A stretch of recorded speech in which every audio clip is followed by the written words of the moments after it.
You are listening to Lone Star Community Radio on 104.5 KCZWLP Conroe and 106.1 KZCCLP Conroe and worldwide on irlonestar.com.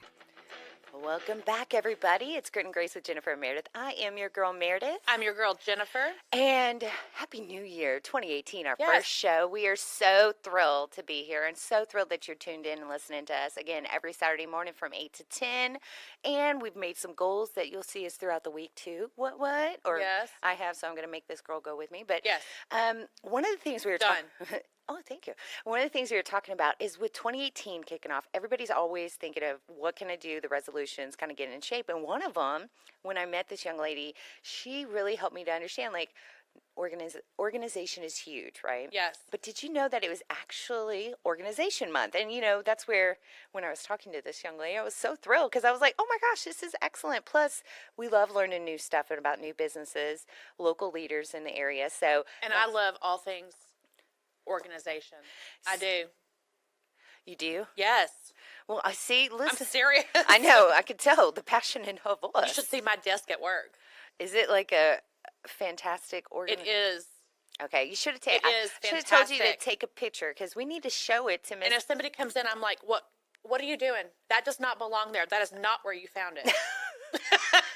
Oh, you're one of those. Okay. Do not come into my area and mess with my stuff. I love your country twang so much. Don't come into my area and touch my stuff. No, I'm sorry. You're right. Moving on. Okay, I apologize. You're right because I'm right there with you. And in fact, we've got a wonderful organization aficionado expert with us, Kim with Kim's Orgnaizing Solutions. Welcome, Kim. Oh, good night. It helps when the lady knows what she's doing. That lady being me, I apologize. So, yes, thank you so much for joining us, Kim. And I want to let our listeners know I ran into you, and this is one of the great things about Conroe. You were exhibiting at the recent fair over Christmas, correct? Yes. And so when I was making my rounds, chit-chatting with a lot of the vendors, I saw your booth and I stopped. I was like, whoa, what is this? And I was really excited to hear a lot about the organization. So that's why I asked you on, and it's been so exciting because you told me, you're like, well, maybe December, but did you know January is it called Organization Month? Or how do it's called Go Month. Go Month, okay. Go Month, so get organized. So yes, it is a national organizing month.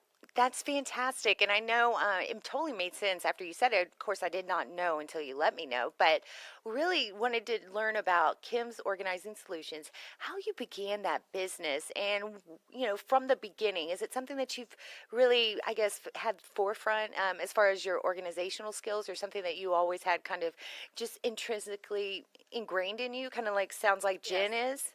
It's always been ingrained in me since I was a little girl. I mean, I didn't really realize it. Sure. But, I mean, my room had to always be organized. Everything had to be colorized, the shoes, all my little knickknacks on my table had to be organized. It just was just something I was just passionate about. Well, yeah. And then, you know, as I got older, you know, people would just ask me to help them do stuff, and just, I loved it. And as a teacher, that was like one of my passions, was having my room organized. So you were a teacher as well. Yes. So, and Yes. that seems like it kind of the mix there, you know, where you stay on top of things, you know how, because anyone that has been familiar with education or knows a teacher, or, you know, even your students, you know, when your kids, when they're going, anyone that runs a tight ship can really stay on top of their, you know, teaching game, if you will, just because y'all have so much going on. So I'm sure that was a huge success factor for you, correct? Well, I mean, I realized as a teacher that I couldn't function. If I come in the morning and my desk wasn't organized and my centers weren't ready for the kids, I just really couldn't function. So I knew that was a passion of mine. And so I love decorating as well. So I knew that there was something more than teaching that I wanted to do. And so I didn't really want to go back to school and get into interior decorating. So I thought, well, you know, what else could I do? And then I actually met a professional organizer. And I'm like, wow, you actually do this and make money? I thought, that might be something I might want to do. Oh. And so one thing led to another, and I left teaching and started my own business. That is fantastic. So you took the leap. That is really... I took a leap of faith. Really took a leap of faith, yes. And I never wanted to have my own business. It was just not something I just felt confident about. But in order to do what I love, I had to start my own business. You just couldn't go out and get an organizing job. It didn't work that way. That's awesome. I love hearing those kind of stories because, I love entrepreneurs and I love, certainly strong women that are out there doing their thing. So that's just fantastic. So did you start with, for instance, asking some friends and then, it just kind of word spread about, do you want help with, certain house organizing or was there certain like closets or something like that you began with? So really how I got started with my business was getting my website going. Once I got a website going, I had a company that I used, and they helped me get that started. And that was really, I always help friends and, teachers and family members. But as far as my business goes, having a website was big. And it was really cool to get my first client. It's like, oh my gosh, I got my first client and, kind of freaking out. But that's just kind of how it all worked. That's fantastic. Getting out there. Yeah, no, and I think that speaks to probably a lot of the local leaders and a lot of just our listeners too. It's like we all have the fear of the unknown, getting outside our comfort zone, but it just goes to show you that when you do, great things can happen. So have you, for instance, like that first, or I guess your clients, are they coming, is it men, women, families, or what are some of the people that seek you out? Is it all over the place or? I get everybody. It's not just men. It's not just women. It's just a combination of. I've had teachers. I've had realtors. I've had executives. I've had people downsizing, moving. People need staging. You name it. I would say probably the majority of clients that call me are people that yes, they're just a basket case. They just have clutter everywhere and they just don't know where to begin. But there's just so many different jobs that I've had that have just been amazing. It's not just going in and just organizing people's stuff. It's actually developing a relationship with people, and it's kind of like getting in their head and wondering how they tick and how they think, because everyone's different. You have some people who are just seriously ADD or ADHD, and they're just seriously can't even know where to start. Sure. And then you get people that are really organized, but they just don't have time to do it. They just want, hey, can you please come do this because I just don't have time. I've had a couple of executive men contact me, and this was really interesting because I'd never done this before. Mostly women, but not too many men. And I had this guy. He moved in from Houston. He's like, can you just come in and just like unpack all my stuff and organize everything? But he goes, but do I have to be there? Can you just do it while I'm working? I'm like, sure. So basically, he gave me the key. I came in, unpacked all his boxes, gathered everything, see what he had, put it where I thought it should go, labeled everything, and then he comes home to an amazing, organized place. Oh, that does sound like a dream. And I never even met the guy. Really? That sounds like a dream. So, that was kind of fun. And then he called me a year later again. He says, well, I moved again. He goes, can you come help me again? I was like, sure. So here I go again, unpacking everything and putting everything where it goes. And I carry a lot of things with me, like products and, containers. So that way if they need anything, I have it and I can use it for them. So he's just like, I just don't have time. And what I do is I get little sticky notes. Because he's going to come home, he's going to be like, I don't even know where anything is. So I get sticky notes and I just like plaster them everywhere so he comes home and he at least know where things are. No, that sounds like a dream, especially for anyone that's moved at all, but much less moved more than a few times. The nightmare that ensues when you have to start unpacking, or just the full transaction, having to pack everything. Ugh, get it there, and then so it can be a nightmare. And I don't know anyone, and I could be wrong, but I don't know anyone that loves it. So well, and I know people just they ask me all the time, do you really love doing this? And I'm like, I really do.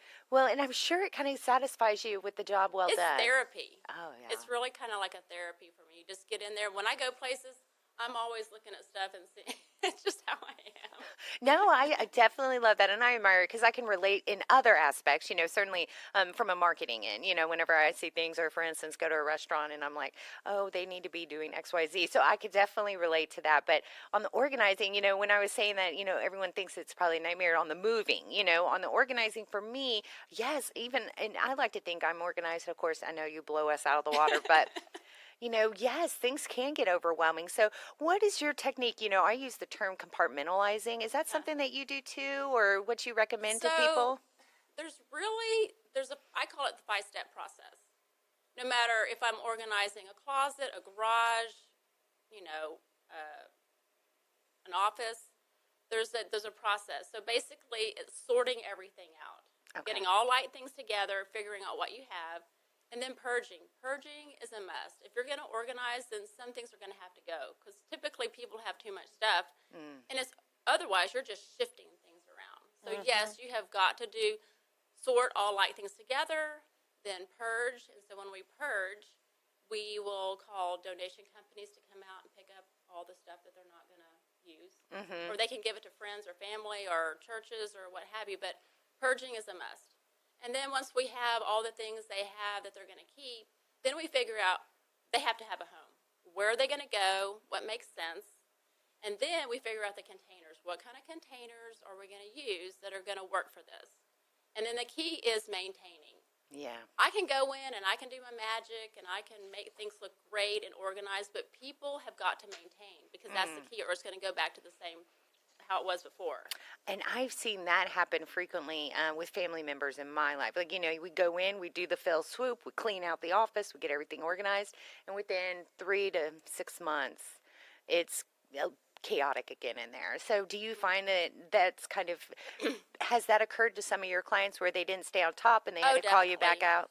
Definitely. And once I've organized somebody, I typically like to recommend, let's touch base in a month. Let's see how it's going, or the system's working. I mean, maybe it's not working. Maybe, because of their personality, we need to tweak some things. So we'll tweak some things that I said, well, at least give it a couple weeks. Having something in a new home, and, it's hard to remember where things are. So I say, let's just figure out, if it's working, if it's not working, then let me come back and we'll tweak some things and redo it. Some people just need ongoing maintenance, like monthly. Yeah, no. They just, seriously, they have a hard time doing it. They just can't. Well, and I think I have a few family members like that. You know who you are. But more importantly, I think that it's almost, I'm sure like an 80-20 thing where a lot of people are like that, where they just kind of keep on, they don't necessarily stay on top of it, much like, kind of the maintenance factor of it. So they need you to come out and everything, or, to kind of refresh and readjust them. So how would you say kind of some tips for some of our listeners out there that are really at a standstill, and they need at least some kind of understanding of it? Hey, you may be a candidate for needing an organization helper or a coach like yourself to come in and do something for you. So what are some of the signs that you have seen with people that look to you for help? Well, a lot of times when the new year starts, people, they have all these great resolutions that they want to do. Right. We all have those resolutions. Oh, I'm going to get organized. I'm going to do this. I'm going to clean my closets out. They have all of these different goals that they want to do, and they get overwhelmed with so many. So I always suggest, especially, for people that have a hard time that it doesn't come natural, to start with something small. I don't care, just a drawer. Start with a drawer. Get everything out and organize get it on the countertop, see what you have, because half the people don't even know what they have because they have so much stuff. So get it out, organized by like item. And then figure out, okay, do you want all this stuff back in this drawer? What's going to make sense? Where's it going to go? So once they can at least do a drawer and go, wow, I accomplished something, they need to feel accomplished about something. If they try to think, oh, I'm going to organize my whole house, that's just way too much. Yeah, I can imagine. You've got to start with something small. And then after you do a drawer, then let's just tackle your, a closet. That could be huge, too, just doing a closet. Yes. Closets are probably women's main thing that they want to have organized. Yeah. You get up in the morning and nothing worse than walking into your closet and just seeing piles of clothes just everywhere. And that's typical for a lot of people. I'm serious. They just have, the clothes all over the floor. So they're overwhelmed with trying to get ready for work. They get frustrated and they can't find anything. They go out and buy something. And before you know it, they don't even realize, I've got 10 black shirts. Well, yeah. You have all these clothes you didn't even realize you had. Well, and I imagine you even have some clients that are, if you will, so challenged and staying organized that even their cars are chaotic, as far as putting everything and then some in there. So I imagine you have a spectrum of organized or, not so organized clients out there. And I wanted to kind of get insight on some of the more popular rooms. Is it the closet? Is it, because I'm trying to get an idea of really you, because you have a good gauge with your clients, and so it's kind of a great insight into the demographic of those that are not so clean, to see really where the biggest pain point is, or biggest room pain point, or is it the moving that's the biggest, Well, I have so many different varieties of clients and their needs. Sure. As far as people calling me who need help with organizing spaces in their home, the number one probably would be closets, Really? Okay. garages, Yes. and kitchens and offices. Well, and that. Offices are really number one because everyone pretty much has an office now. And there's a lot of people that have small businesses in their home, and they're trying to, papers is just unending. Even if you try to go paperless, I don't care. You go to the mail every day, you bring in paper, and that's where it starts. And that's where I tell people, okay, where does a problem begin? We have to figure out where the problem starts. You've got all these papers all over the place, but how did it get like this? Right. You kind of have to back up and figure out how it got that way. So going to the mail, what are you going to do with the mail? We've got to figure out what we can just recycle, toss out, what you're going to keep. And then you have to have a filing system that's going to work. Absolutely. And where's it going to go? Because people just come in, they just lay it down, and, husband and wife don't really know what's going on. Oh, well, my wife, she sometimes puts it over here, but I'd rather have it over here. It's teamwork. You have to be on the same page and have a system together, or else it's just not going to work. No, I totally agree. And of course, I'm not, certainly an organizing expert, but I like to think of myself as pretty tidy. But you just hit home with a couple of the piles there on my table. So, and, I happen to have a junk basket and two junk baskets. I don't have a junk drawer per se because I don't have a lot of drawers in this home, but we have a junk basket in the front and a mini junk basket in the. So, do you have people that have, of course, like the junk drawer and everything like that? Everybody's going to have a junk drawer, that's just normal. We all need to have it, because when you have stuff that you just randomly not sure what to do with, I have a place where I put it, but I'm going to do something with it later. See, It might be something like, I'm not quite sure what to do with this, but for now I'm going to put it here, and by the end of the week it's going to have a home. See, that's the difference between an organized and not so organized. I just qualify it as a junk basket, but you're saying, let's move it to transition, like transit. Right.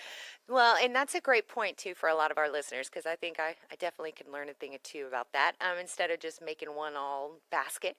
But we're going to take a quick break because I want to come back and find out about some of your favorite projects, okay?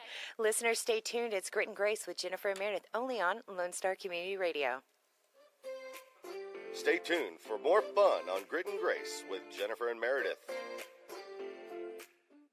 An estimated 1 in 10 births will result in a neonatal intensive care stay, also known as the NICU. Overnight, a family can find themselves and their newborn baby in a critical situation. The Mila Foundation financially and spiritually assists families in need. If you would like to volunteer or become a monthly sponsor, please visit us at www.themilafoundation.org. Again, that's www.themilafoundation.org, because every life matters. Hispanic Chamber Connections with Dr. Carlos Sanchez, President of the Woodlands Conroe Hispanic Chamber of Commerce, featuring event announcements, member highlights, and more. Tuesdays at 1 p.m., broadcasting from the heart of Conroe, Texas on irlonestar.com and Conroe's FM 104.5, 106.1. Oh, welcome back, guys. Grit and Grace with Jennifer and Meredith. Thank you so much for tuning in. Catching us here every Saturday morning from 8 to 10. Catching up about our lives, things going on in the community, and, of course, spotlighting some great leaders and organizations, including Miss Kim with Kim's Orgnaizing Solutions. Thank you so much for sticking around, Kim, because I wanted to find out some stuff. Listeners, if you're just tuning in, our guest today, Kim with Kim's Organizing Solutions. She is, I mean, her own business. She knows how to make sure that you have a straight and cleaned up, organized life, which is amazing. She helps businesses, personal lives, whether it be your home business, your closets, any of those things, even your offices. She's helped many in the community, and we are so thrilled to have her stick around. Thank you so much, Kim, for staying with us, because I wanted to find out what your favorite spots to kind of get organized are. Well, I have done so many different type of jobs for different clients, and that's what I love about my job is variety. You know, every day is a new job. It's not the same, and you get different people and get to develop those relationships with people. And I finally now at the point of where I have ongoing clients and repeat business, which is great because, like I said, you develop relationships, and now it's friends calling me and, hey, you know, can you come house sit for me now because I know I can trust you. Yeah. You know, so some of my favorite jobs, actually at first didn't start out being favorite, but it was actually organizing a garage. This couple had lived in this house for like 15 years. They were now retired, maybe late 60s. And they're like, we have just got to get all these boxes unpacked. We've lived here 15 years. We never got a car in the garage. And we just need to get rid of stuff. So basically, I helped this man and this woman go through boxes after box in this garage. Just basically is all their adult stuff, all their adult kids things in these boxes. We just opened them all up, laughed about things, and I'm like, oh, my kids used to have that too, I remember, you know, so it was kind of fun because we were about the same age. And so we just purged and purged and purged. We must have called the donation people come out about 5 times. Really? And Wow. her husband was so funny because he was like, when he wasn't sure about me coming organizing, he's like, I don't know about having somebody come in and messing with my tools. Oh, you know, yeah. and I promised him, I was like, don't worry about it. It's not going anywhere. We're going to just sort things out and organize things for you. He was amazed. Okay. He was just thrilled. Organized his workshop, got his tools in order. It was like a 3-car garage. So it took me probably about 50 hours Wow. to organize that garage. And then they ended up painting the floor at the end. Oh, it was immaculate. And she took a picture of me. She got the car in the garage, never had the car in the garage, took a picture for me and sent it to me. He's like, look, I finally have my car in there. That is wild, you know, and I can kind of relate because to me, having a car in a garage is a little foreign. We use that as storage space, so anytime I'm like, you park your car in your garage, I don't get it. Like, it just But doesn't. it just helps your car to look nice too. You're not sitting out in the sun and the weather all day. That is true. Listen, Amal, that's how it should be. That's how you keep the paint on it. That's how you keep it a little bit nice, you know, like the paint job a little nicer and everything. And, you know, certainly with the heat in the summer.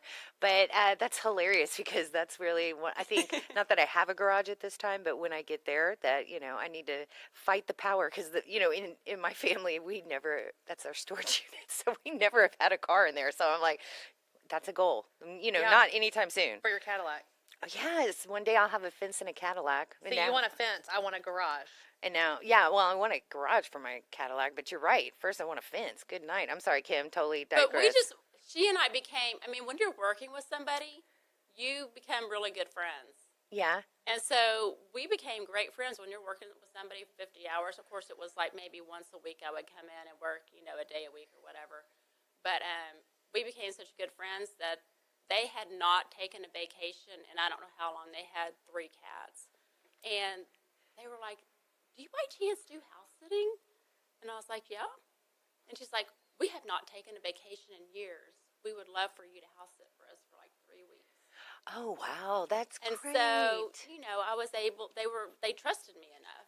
You know, Well, to be able, come and do that. For that them. just speaks volumes of your, you know, your professionalism and certainly your reach, because to be able to work with someone and then for them to actually be able to take a vacation and feel like they can, you know, go on and enjoy themselves. It sounds like, of course, they had not before because of, you know, many variables, but that's got to be rewarding to you to know that, you know, you certainly had that impact on someone that beyond, you know, the bare minimum of the role that they look to you and trust you for even more.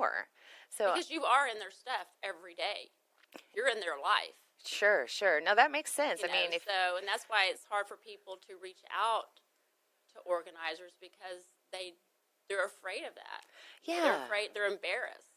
embarrassed, and I'm sure, that's something that goes with the territories, that they can not only trust you to, not judge, but for confidentiality, for all those Exactly. sensitive documents, for everything, because, Exactly. I'm sure being, and that's, imagine one of the blessings of, your journey before starting your own businesses.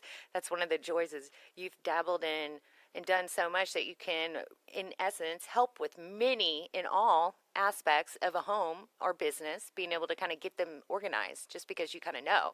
That's fantastic. Well, and of course,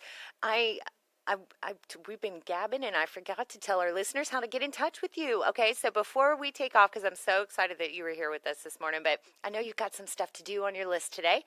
How can our listeners reach out and connect with you? So I have a website, and it's kimsorganizingsolutions.com. Okay. Or the shorter version is korganizing.com. Okay. And I also have a Facebook page that I use mostly. I do Twitter and Instagram and all that. For the most part, Facebook is where I really reach out to people. And that's also Kim's Organizing Solutions on Facebook. Well, we are so thrilled that we were able to meet you, because I knew there were talented people like you out there, but also that you were able to join us this morning. Thank you so much, and I hope you'll come back. I know after some spring cleaning season, maybe we could take some tips from you later on in the year if you're up for it. That'd be awesome. I'd love to. Oh, yay. Well, and listeners, again, Kim's Organizing Solutions. You're going to want to reach out to Kim and look on korganizing.com or Kim's Organizing Solutions. She's got 2 URLs. She's really good. And then also on Facebook, Kim's Organizing Solutions. She can help you with all your needs, and certainly whether it be, business, personal, anything and everything. I think she definitely has touched it all, been able to help everybody, and certainly can see the signs of where, she's an expert, guys. She knows how to make sure you've got everything in tip-top shape. And I'm super thrilled that she was able to join us for the Organizing Month and educate us. So thank you so much, Kim. Thank you so much for having me. I really enjoyed it. Oh, we did too. And I'm so glad, because I just locked her in after spring cleaning time for us to come in and give us a shout out for some tips, because something tells me we're going to need it. But I'm going to stay organized. I'm not just going to assume, fall back and Kim will fix it. So My motto is don't agonize, organize. I love that. So that's it. Look up for K Organizing. It's don't agonize, organize. What a fantastic saying. Okay, so listeners, stay tuned. We've got more coming up in the 9 o'clock hour. Thanks so much for tuning in. It's Grit and Grace with Jennifer and Meredith. Thank you for checking out this production of Lone Star Community Radio. Lone Star Community Radio is Montgomery County's community radio station. Don't forget to check out this show and many others across the Lone Star Community Radio Network, either live on Conroe's FM 104.5, 106.1, the Lone Star Internet Radio app, or irlonestar.com's live audio stream, and on replay on podcast, Channel 12's Our City TV in Conroe, or Channel 21 KVQT in Houston, and of course their YouTube channel. This production is copyrighted and all rights are reserved by Lone Star Community Radio. Have a question regarding this program or other Lone Star Community Radio shows? Want to sponsor or start your own show? Call the station message line at 936-647-3776 or email the station at lscrstudios@gmail.com.